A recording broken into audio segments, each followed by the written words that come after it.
ಪೂರ್ಮಾಸ್ ಕಿಚನ್ಗೆ ಸ್ವಾಗತ. ಎಲ್ರಿಗೂ ಯುಗಾದಿ ಹಬ್ಬದ ಶುಭಾಶಯಗಳು. ಬೇವು ಹೇಗೆ ಮಾಡೋದಂತ ತೋರಿಸ್ಕೊಡ್ತೀನಿ ಬನ್ನಿ.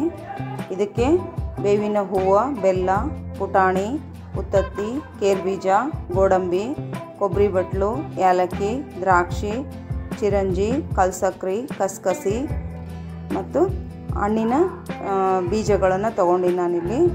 ನೀವು ಬೇಕಂದರೆ ಕಲ್ಲಂಗಡಿ ಅಥವಾ ಕರ್ಬೂಜದ ಬೀಜಗಳನ್ನ ಸುಲಿದು ತೊಗೋಬೋದು. ಈ ಹೂಗಳನ್ನು ಈ ಥರ ಬಿಡಿಸಿ ಇಟ್ಕೊಂಡ್ರೆ ನಿಮಗೆ ಲಾಸ್ಟಲ್ಲಿ ಕಲಿಸ್ಲಿಕ್ಕೆ ಬರುತ್ತೆ.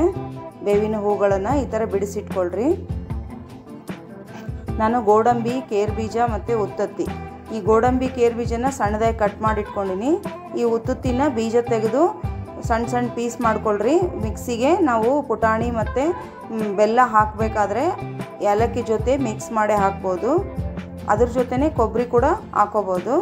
ಇಲ್ಲಿ ಪುಟಾಣಿ, ಉತ್ತುತ್ತಿ, ಬೆಲ್ಲ, ಕೊಬ್ಬರಿ ಮತ್ತು ಏಲಕ್ಕಿನೂ ಇದಕ್ಕೆ ಸೇರಿಸ್ಕೊಂಡಿನಿ ನಾನು. ನೀವು ಪುಟಾಣಿ ಅಥವಾ ಪುಟಾಣಿ ಹಿಟ್ಟಿಂದ ಕೂಡ ಇದನ್ನು ಮಾಡ್ಕೋಬೋದು. ನೋಡಿ, ಈ ಕನ್ಸಿಸ್ಟೆನ್ಸಿಗೆ ನಾನು ಇದನ್ನು ಗ್ರೈಂಡ್ ಮಾಡ್ಕೊಂಡಿನಿ.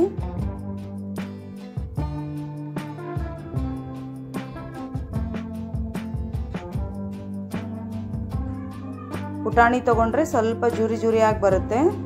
ಪುಟಾಣಿ ಹಿಟ್ಟು ತೊಗೊಂಡ್ರೆ ತುಂಬ ನೈಸಾಗಿ ಬಿಡುತ್ತೆ ಅದು ಪೌಡ್ರು.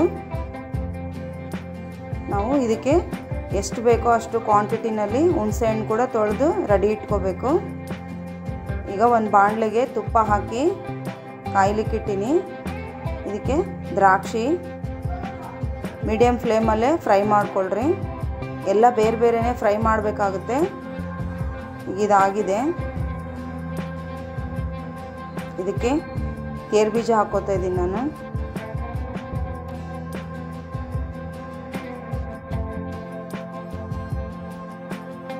ಇದನ್ನು ತೆಗೆದ್ಬಿಡಿ.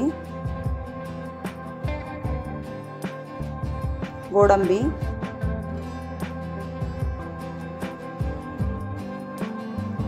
ಬಾದಾಮಿ, ಅದಕ್ಕೆ ಚಿರಂಜಿನೂ ಸೇರಿಸ್ಕೊತೀನಿ. ಹಣ್ಣಿನ ಬೀಜಗಳನ್ನು ಮುಂಚೆನೇ ಹಾಕಬೇಡಿ, ನೀವು ಲಾಸ್ಟಿಗೆ ಸ್ಟವ್ ಆಫ್ ಮಾಡಿ ಆದ್ರೂ ಹಾಕ್ಬೋದು, ಒತ್ತೋಗ್ಬಿಡ್ತವೆ ಅವು. ಸ್ವಲ್ಪ ಮಿಕ್ಸ್ ಮಾಡಿ ಸ್ಟವ್ ಆಫ್ ಮಾಡಿಕೊಂಡು ಎಲ್ಲನೂ ತೆಗೆದಿಟ್ಕೊಂಬಿಡ್ರಿ.